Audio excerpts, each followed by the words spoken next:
भारत पूरी दुनिया से हटकर एक ऐसे रास्ते पर कदम आगे बढ़ा चुका है जो भारत को पूरी दुनिया में सबसे बड़ा सुपर पावर बना देगा, क्योंकि चीन के नज़र में पीएम मोदी के नेतृत्व में भारत ने वैश्विक मंच पर कुछ ऐसे दांव खेले जिस दांव को खेलने के मामले में चीन हो या फिर अमेरिका, हर कोई पीछे रह गया। और अब वैश्विक मंच पर पीएम मोदी के बुलंद होती आवाज और भारत की आक्रामक होती विदेश नीति पर चीन ने खुद एक ऐसी बात कह दी जिसके बारे में खुद भारत के समाचार चैनलों पर चर्चा नहीं होती। दरअसल साउथ चाइना मॉर्निंग पोस्ट ने चीन के एक थिंक टैंक के विचारों का प्रकाशन किया, जिसके मुताबिक चीन के नीति निर्माता अब यह मानते हैं कि पीएम मोदी और पीएम मोदी के विदेश मंत्री पूरी दुनिया में भारत के नीति और भारत के छवि को वैश्विक हितैषी के रूप में दिखा रहे हैं। जैसे कि भारत अब हर मंच पर गरीब और अफ्रीकी देशों की आवाज को उठा रहा है।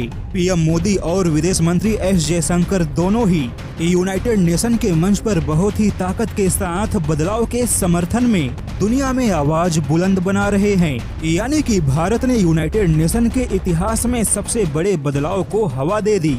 लैटिन अमेरिका और अफ्रीकी देशों को हमेशा से नजरअंदाज किया गया। अब चीन को इस बात का डर है कि अगर भारत किसी की आवाज बनेगा तो जाहिर सी बात है कि वह देश भारत के ही समर्थन में खड़ा होगा।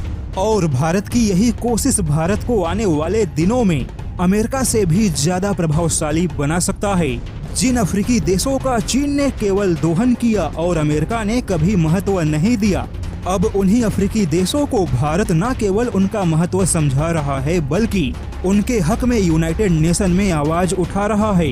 जो काम यूनाइटेड नेशन का स्थायी सदस्य होकर चीन नहीं कर पाया, अब वह काम भारत कर रहा है। और भारत के ऐसे कोशिशों के वजह से ही भारत का जो ग्लोबल सपोर्ट है वह और ज्यादा मजबूत होता जा रहा है।